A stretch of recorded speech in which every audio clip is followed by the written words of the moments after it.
you bought a $200 bottle of bourbon, but you're not that into it.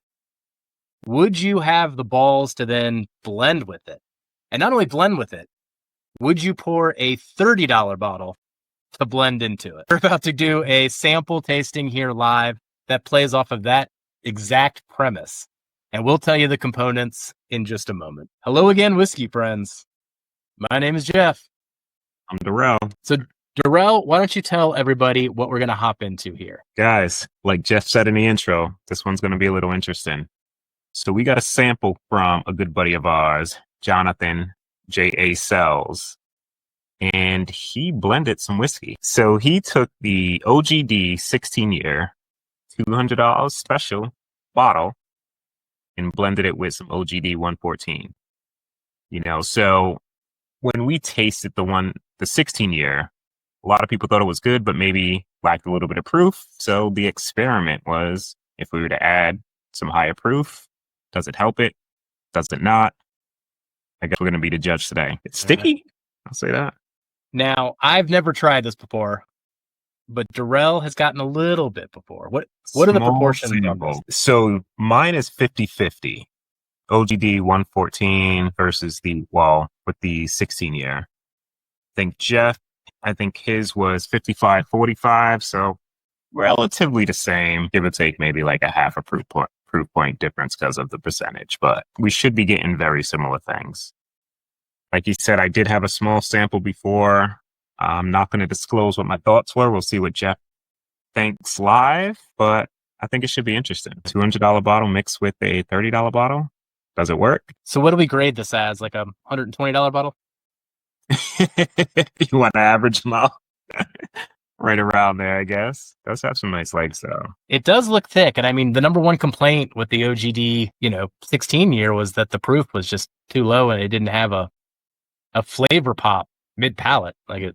So I don't know. We'll see if this does it. Ready to go in? Let's do it. Cheers. Cheers. But I mean, off the nose, I'm not turned off. It still has that 16-year oak sitting there in the background.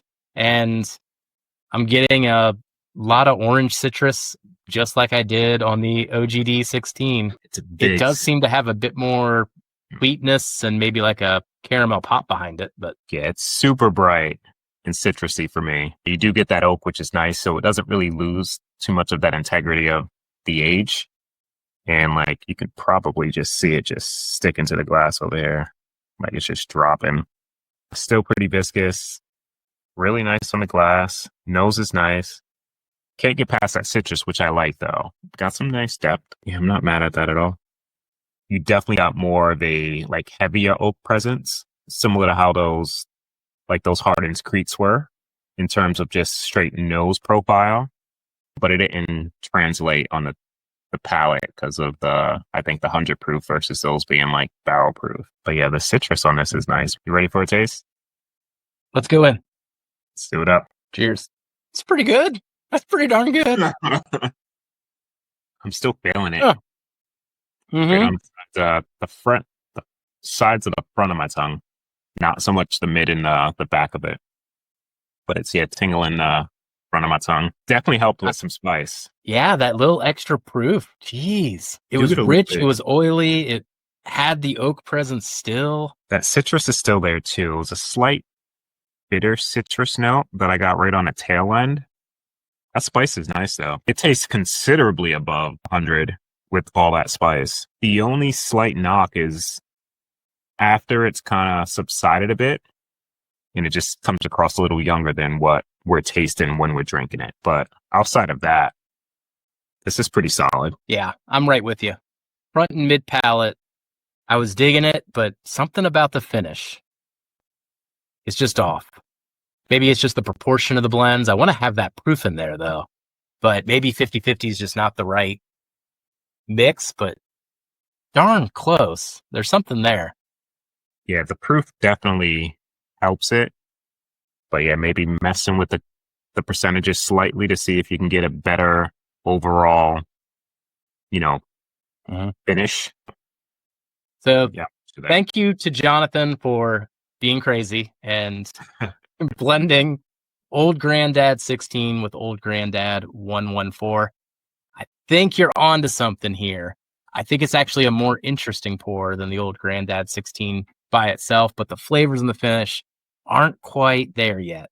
So if you do have these bottles at home, maybe you can play with them. Yeah, What are your right final thoughts, Darrell? No, I agree completely. Like initial taste of the 16, liked it. Just like we said, we thought it was lacking some proof, So if you can find something that balances it, add some proof and doesn't really lose the integrity of, that oak profile and that sweetness, I think is where this would really, really shine. So me, if I did have a bottle of it, my crazy butt would be blended and trying to figure out something just to make it a little better because it's always fun having those one-offs. But this was interesting, man.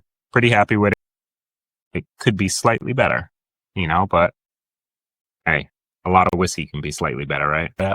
Fun experiment either way. Definitely. Well, thanks for joining, everybody. Just remember, you can always find more whiskey, but you never have enough whiskey friends. So take care of those around you, and we'll catch you on the next one. Goodbye, everybody. Cheers.